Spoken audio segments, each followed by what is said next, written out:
Hello les amis, j'espère que vous allez bien, bienvenue dans cette nouvelle vidéo. Comme vous avez pu le voir, il s'agira d'un gros book haul.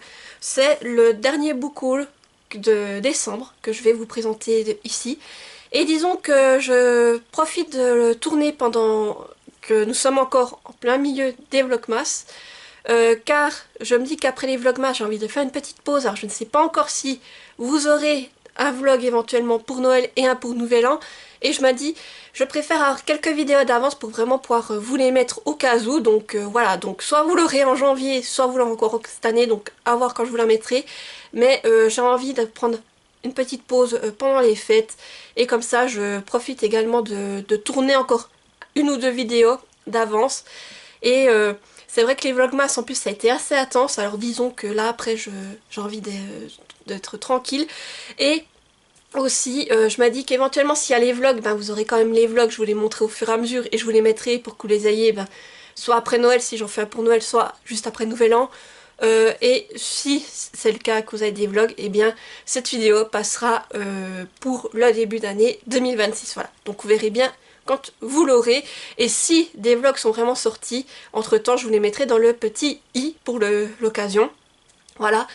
Et donc effectivement c'est un gros book haul car disons que j'ai reçu pas mal de livres et qu'il est temps de vous les présenter. Et aussi il faudrait essayer de les caser encore là-dedans car disons que j'ai de moins en moins de place, alors j'espère que tout va rentrer. Comme d'habitude, je commence avec le service presse et tout d'abord j'ai reçu Le Village de Franck Tullier, Nico Takian et Camille Kochanski aux éditions Delcourt. Je vous mets la couverture ici, c'est une BD que j'ai reçue en numérique et je remercie encore la maison d'édition ainsi que NetGalley pour leur service presse et pour leur confiance. Donc comme vous pouvez voir, la couverture fait très sombre, mais moi ce qui m'a intéressé tout de suite c'est de savoir que c'était Nico Takian et Franck Tullier réunis sous format BD, donc je me suis dit que ça pourrait être intéressant et je vous lis le résumé. La découverte de dizaines de cadavres dans une rivière marque le début d'un cauchemar. Les corps vertus de blouses d'hôpital sont intacts, mais leurs cerveaux ont mystérieusement fondu.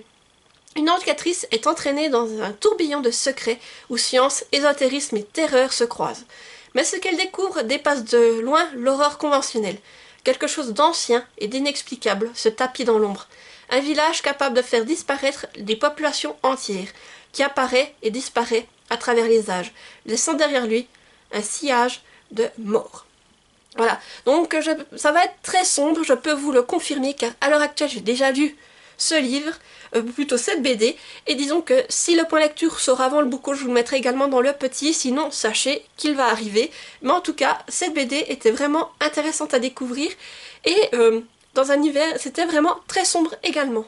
J'ai également reçu Tom Sawyer, le premier tome, un parfum d'aventure, donc c'est en BD, et c'est de l'Hermenier, que j'ai corrigé, et c'est bien entendu inspiré de l'œuvre de Mark Twain. Et c'est aux éditions Jungle dans la collection Pépites. Je vous mets la couverture ici également. Disons que là, ce qui m'a intéressé, c'est déjà la couverture et de retrouver les aventures de Tom Sawyer. Moi, j'avais vu un animé quand j'étais enfant et j'étais curieuse de retrouver ça sous forme de BD. Et donc là aussi, je remercie donc la maison d'édition ainsi que NetGalley pour leur service presse et pour leur confiance. Et donc je vous lis le résumé. Tom Sawyer est un garçon rêveur qui préfère les jeux, les mystères et les escapades au banc de l'école. Aux côtés de son fidèle ami Huck, il arpente les environs de son village, joue aux aventuriers et se retrouve un jour témoin d'un crime mystérieux. Entre rire, frissons et amitié, suivez Tom Sawyer dans une histoire pleine de rebondissements au bord des rives du fleuve Mississippi. Voilà, donc là aussi c'est une BD, franchement j'ai été attirée aussi par le style de dessin sur la couverture. Et je l'ai lu récemment, c'était une belle découverte. Donc là pareil, si mon point de lecture de décembre est sorti, il est à l'intérieur. Mais franchement, une très bonne BD que je ne peux que vous recommander. Et franchement, au niveau des dessins, je me suis régalée. J'ai également reçu La Tour des Dragons, Le Guerrier tome 5 de Florian André en auto-édition. Je vous mets la couverture ici car c'est un roman en numérique.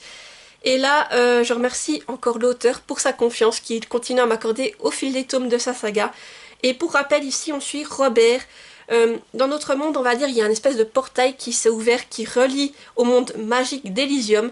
Et le monde magique d'Elysium, lui, on va dire, il vit encore comme au Moyen-Âge. Les titres de noblesse sont toujours d'actualité, mais en plus de nous, ce monde a la magie. Donc Robert est un jeune espion français qui va être envoyé là-bas pour apprendre la magie et on va le suivre au fur et à mesure de ses aventures.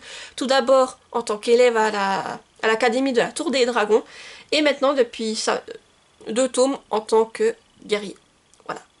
Et donc je suis curieuse de voir ce qui va lui arriver dans ce tome étant donné que dans le tome 4, ça termine quand même avec un bon rebondissement et je suis curieuse de voir ce qu'on va nous proposer dans ce tome. J'ai également reçu Volva, fille de Freya de Gaël Magnier aux éditions Le Héron d'Argent. Regardez cette couverture, elle est incroyable, regardez, c'est magnifique, franchement j'adore, j'adore déjà la couverture, c'est incroyable. Et je remercie encore Le Héron d'Argent qui a eu la gentillesse de me contacter pour me proposer ce service presse, ainsi que pour sa confiance. Donc ici on est sur de la mythologie nordique, alors c'est vrai que je suis un peu novice en la matière, mais que vraiment ça m'a tout de suite donné envie de découvrir cette lecture. Et je vous lis son résumé. C'est au cœur des épaisses forêts de la Scandinavie que les Nornes tissent les destins. Celui de Björn, guerrier mari et père de famille, celui d'Eldrid, prêtresse de la déesse Freya, aux rêves hantés par le visage du combattant viking. Une guerre éclate entre les clans norrois. Björn doit assumer son rôle de chef et protéger les siens. Mais alors qu'il gît sur le champ de bataille, Eldrid vole à son secours, incarné dans le corps de sa chouette. Elle a été missionnée par les dieux. Alors que le chaos fait rage, Björn et Eldrid parviendront-ils à dénouer les fils de leur passé, de leur présent et de leur avenir? Voilà. Donc vraiment ça me fait très envie. Je suis curieuse de découvrir cette lecture et comme d'habitude avec Le Héron d'Argent, on est sur un livre qui est magnifique. Alors ici on est sur une lecture qui fait... Alors, attendez, là c'est les index. C'est vraiment au niveau de l'histoire. Voilà, il fait un peu plus de 220 pages. Et pour vous montrer vraiment comme c'est beau, regardez l'intérieur. C'est magnifique, franchement. Que dire de plus? C'est sublime.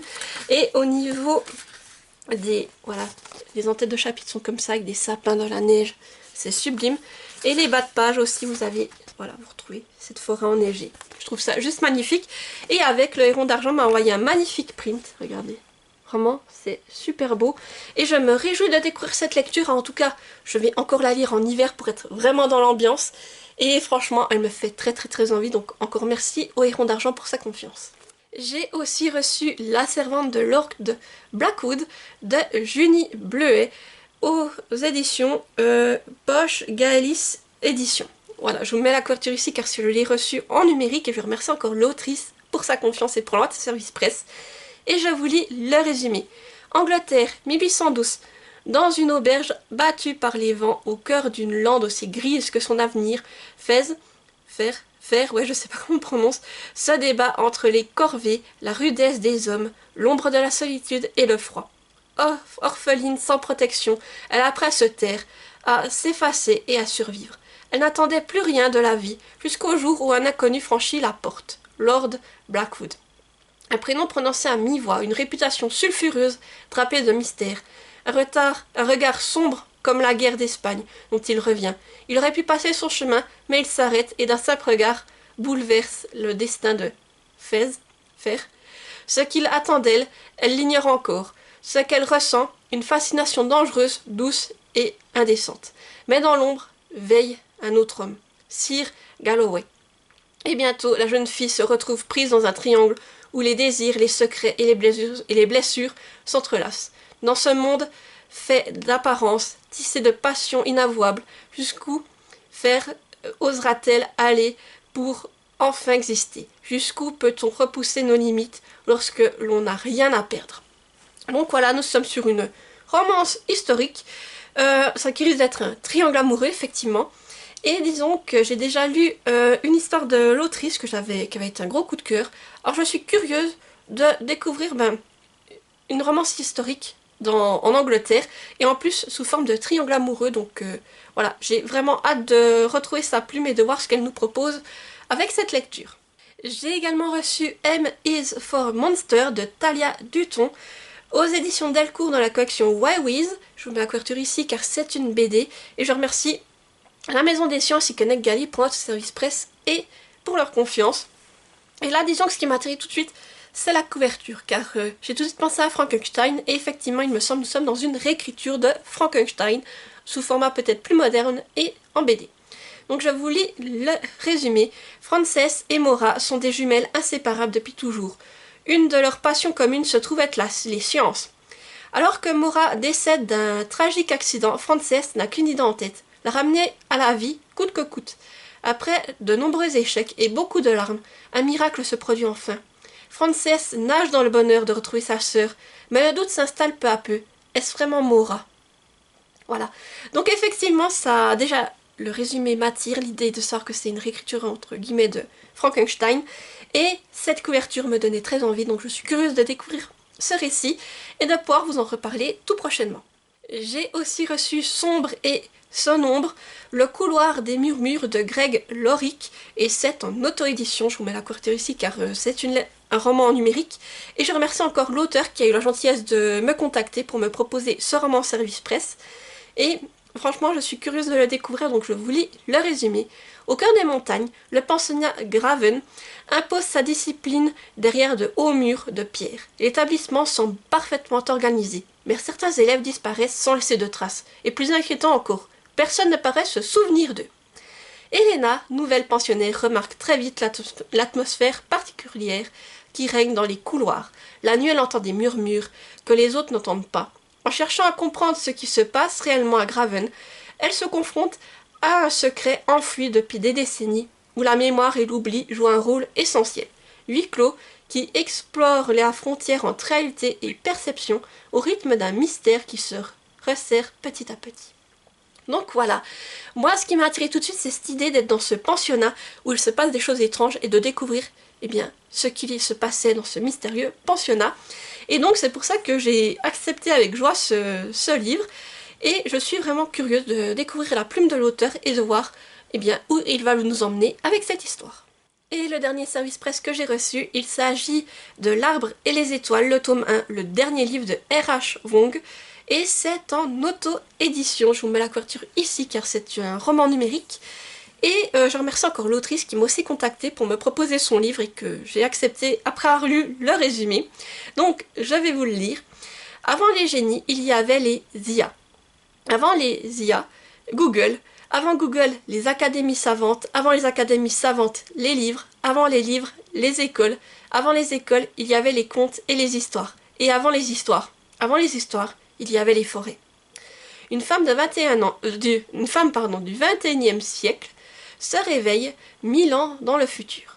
Emma découvre un univers post-digital où chacun vit dans la paix et l'abondance, pourvu qu'il vive en symbiose avec un génie. Mais si elle accepte de télécharger un de ces génies dans son esprit, ne risque-t-elle pas de perdre sa personnalité et son libre arbitre? Heureusement, elle va être aidée par une forêt caractérielle et un conciliateur pour découvrir une banque de données déterminante, mais dont la forme tombée en désuétude est inutilisable pour tous sauf elle. Un livre. Le dernier livre, tome 1 de L'Arbre et les Étoiles, est un conte optimiste sur le libre arbitre avec des IA et des forêts. Voilà, donc j'ai été vraiment curieuse de découvrir cet univers, et pareil, j'ai hâte de découvrir la plume de l'autrice et de pouvoir vous reparler de cette lecture. Maintenant, je vais vous parler des livres que j'ai reçus. Effectivement, j'ai gagné un concours il y a quelque temps. C'est un concours organisé par Babelio, que je remercie encore. Et il est en partenariat avec le journal de Mickey. Et donc, j'ai eu la chance de gagner ce concours. Et là, on vous proposait en fait de gagner... il y avait un prix, le journal de Mickey, et vous pouviez gagner le gagnant de la catégorie roman et le gagnant de la catégorie BD. Moi, je vous avoue que je participais surtout pour la catégorie BD, car c'était une BD qui était dans ma wishlist depuis un moment, et je me disais, si je la gagne, ça peut être intéressant, et puis justement, j'ai gagné.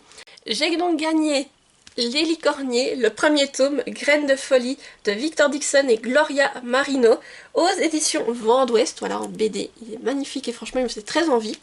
Et je vous lis le résumé. Romy est envoyée au très strict collège Cornelius suite au décès de sa mère, jugée trop originale par certains élèves et professeurs. Elle décide de s'enfuir un dimanche avant la reprise des cours, mais son expédition l'amène bien plus loin que prévu, au pays de Fatidi. Le 8e jour oublié, caché entre le dimanche soir et le lundi matin. Ce royaume de magie et de sortilèges est au bord du cataclysme. Zenithia, la reine tyrannique, va servir tous les habitants et enchaîner les dernières licornes sauvages à sa volonté. À moins que ne se lève une nouvelle table ronde, constituée non pas de chevaliers, mais de licorniers, de jeunes gens au cœur pur, capables de s'allier aux farouches licornes pour sauver le royaume. Apprivoisez votre licorne et sauvez le 8e jour oublié. Voilà. Donc franchement il me faisait très envie, donc vous voyez, j'étais super contente d'avoir pu le gagner. Et donc, je vous montre peut-être juste les dessins pour vous donner une idée du style, voilà. Ça me fait vraiment très envie. Et j'ai hâte de vous en reparler, surtout que là je crois que le tome 2 est sorti. Et pour la suite, je ne crois pour le moment, c'est pas encore sorti. Et là, regardez avec les licornes aussi, je vous montre. Franchement, c'est sublime. Et oui, comme je vous disais, donc pour le moment, le tome 2 est sorti. Là, je vois, c'est noté une saga magique en 4 tomes. Donc il y a 4 licornes sauvages, 4 adolescents uniques et 4 vertus à maîtriser. Donc voilà, je suis super contente d'avoir pu gagner cette BD car vraiment elle était dans ma wishlist depuis un moment et je suis curieuse de découvrir aussi Victor Dixon, mais dans un univers qui est reproduit sous forme de BD. Et au niveau du roman, j'ai gagné Omaya et Louvre, le fleuve entre deux mondes de Caroline Solé, et c'est aux éditions Albin Michel Jeunesse. Je montre la couverture. Alors c'est vrai que ce livre, j'en avais jamais entendu parler, mais bon, je vais le mettre dans la pile à lire. On va voir quand est-ce que je pourrai le sortir. Donc je vous lis le résumé. Si tu franchis l'arche et que tu suis le chemin, il y a un refuge, le refuge des enfants sauvages. Quand Omaya se réfugie dans le village du Kid, elle découvre 2 univers fascinants. Au sud, les enfants sauvages vivent au cœur de la jungle et naviguent sur le fleuve à bord de leur radeau. Sur l'autre rive, au nord, les enfants du Giga passent leur temps devant des écrans et ne sortent jamais de la mystérieuse tour de verre qui s'élève dans le désert. Avec sa nouvelle amie Louvre, Omaya monte une folle expédition pour percer le secret de la tour. Voilà, donc je pense que ça peut... Quand même le résumé me tente et voilà, on verra quand j'aurai le temps de le sortir de ma pile à lire. Il fait un peu plus de 300 pages mais c'est écrit grand et aéré.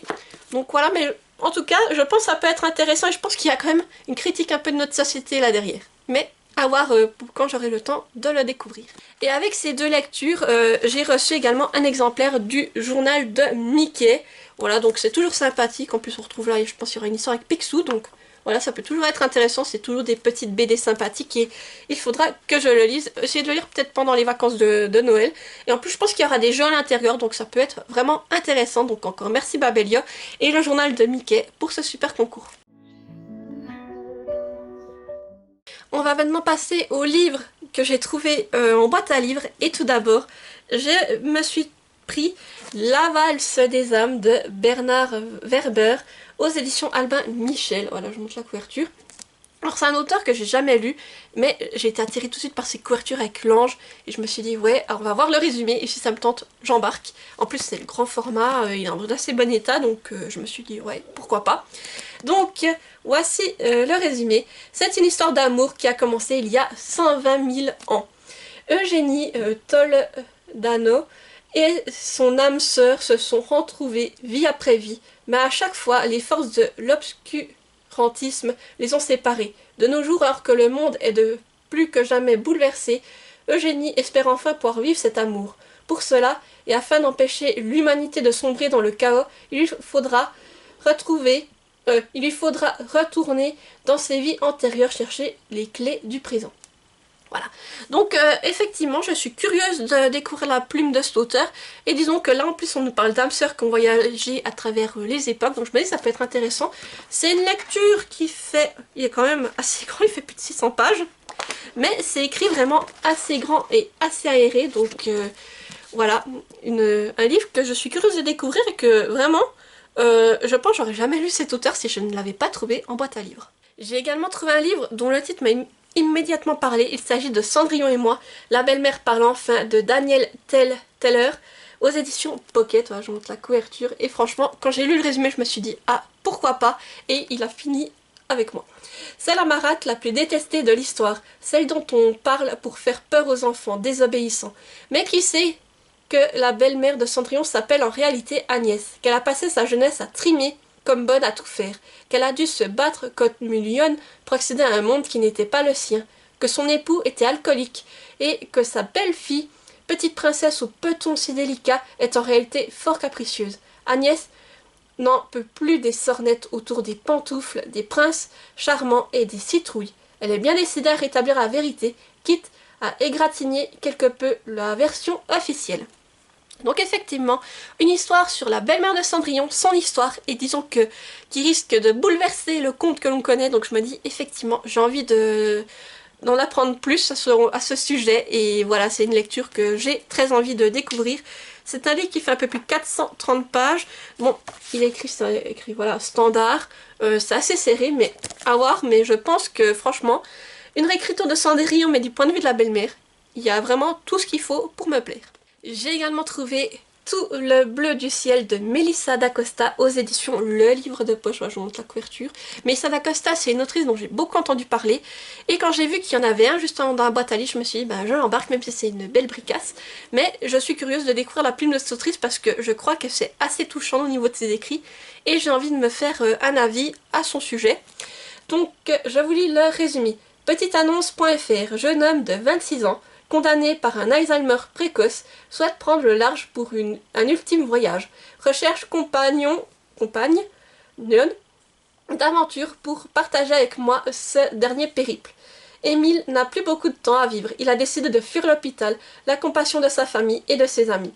À son propre étonnement, il reçoit une réponse à son annonce. 3 jours plus tard, devant un camping-car acheté secrètement, il retrouve Johan, une jeune femme coiffée d'un grand chapeau noir qui a pour seul bagage un sac à dos, et qui ne donne aucune explication sur sa présence. Ainsi commence un voyage stupéfiant de beauté où naissent à travers la rencontre avec les autres et la découverte de soi, la joie, la peur, l'amitié, l'amour, qui peu à peu perce la carapace de douleur d'Émile. Voilà, donc je pense que ça risque d'être un roman émouvant et je suis curieuse de voir la plume de Melissa d'Acosta. Donc c'est une belle bricasse également, il fait plus de 820 pages et c'est écrit quand même assez grand, assez aéré, donc maintenant à voir quand j'aurai le temps de le caser, mais franchement je suis contente d'avoir pu trouver Melissa d'Acosta en boîte à livres. Et le dernier livre que je vais vous présenter, je l'ai trouvé hier en boîte à livres, ça tombe bien. Il s'agit de La dernière allumette de Marie Vareille aux éditions Le Livre de Poche. Voilà, je vous montre la couverture. Et disons que Marie Vareille, j'ai déjà lu Le syndrome du spaghetti qui avait été un coup de cœur. Et là, quand j'en ai vu qu'il y en avait un autre en boîte à livres, ben, je me suis dit, ben, prends-le. Et on va voir ce que ça donne. Et je vous lis le résumé. Depuis plus de 20 ans, Abigail vit recluse dans un couvent en Bourgogne.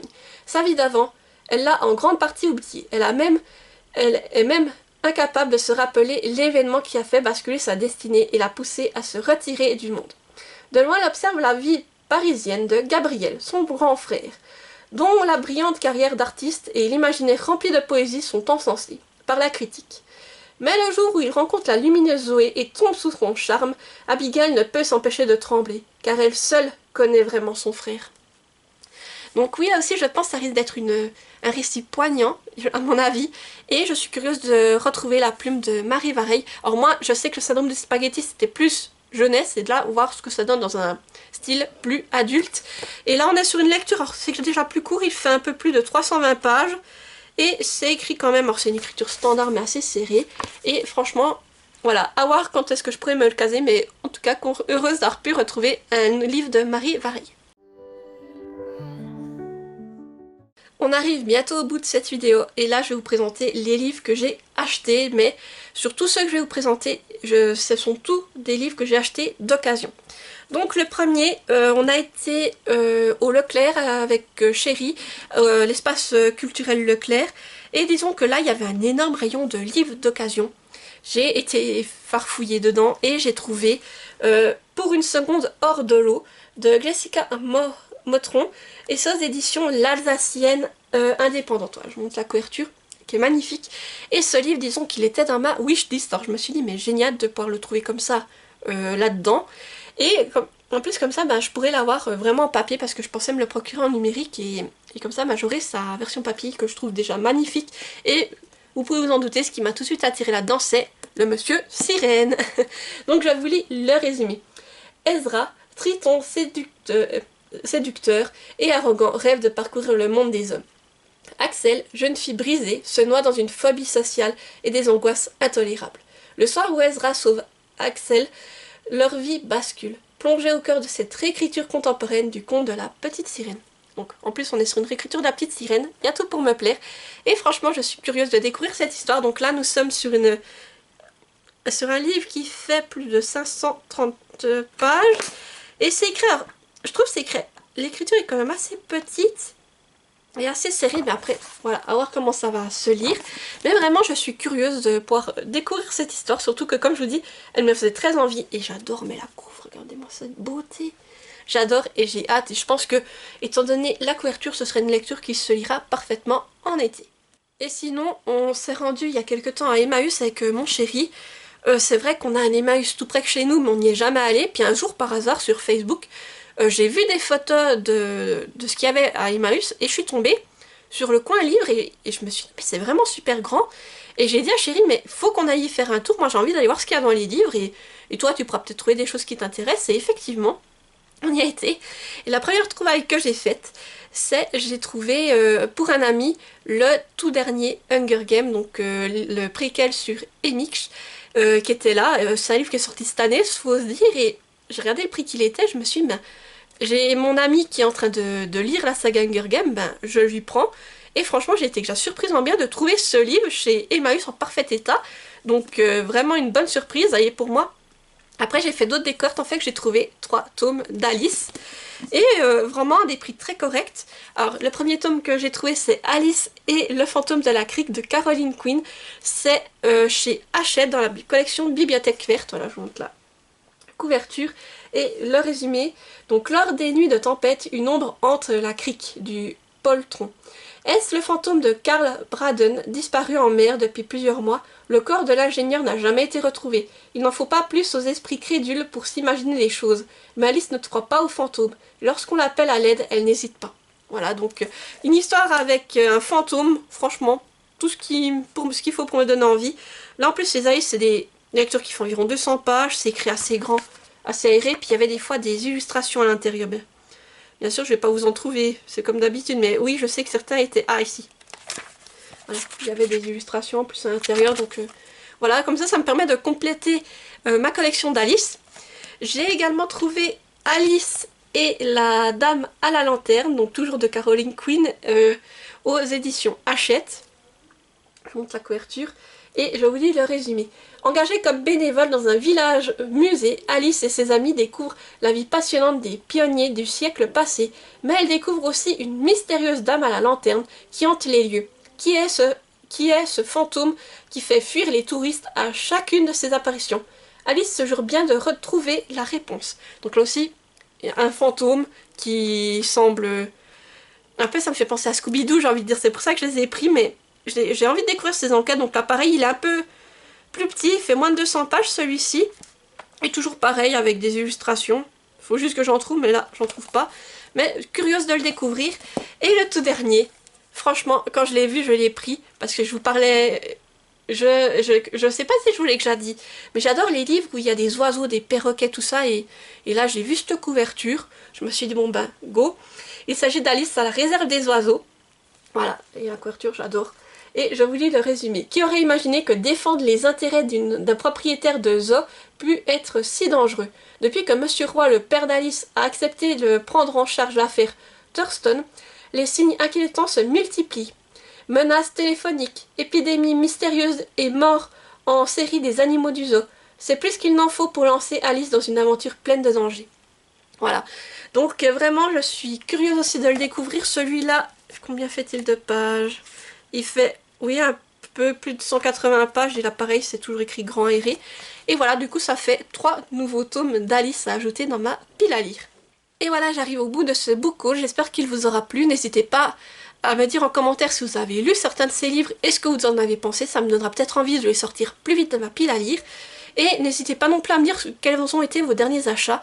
Et si vous êtes trop timide pour mettre un commentaire, mettez-moi des emojis. Là, vous pouvez me mettre la pile de livres empilée, ou vous pouvez me mettre un emoji spécifique à un des livres. Donc là, j'ai Alice sous les yeux avec les oiseaux, donc vous pouvez me mettre un oiseau, ou une sirène, voilà, pour faire référence à certains livres que je vous ai présentés, ou sinon laissez aller votre imagination et mettez vraiment un emoji en lien avec un des livres qui vous donne envie. Et comme d'habitude, n'hésitez pas à mettre un petit pouce en l'air pour soutenir la vidéo, activer la petite cloche pour ne pas rater celles qui vont suivre, et à vous abonner car ça fait toujours plaisir et ça soutient la chaîne. Sur ce, je vous dis à bientôt pour une nouvelle vidéo et portez-vous bien. Bye bye!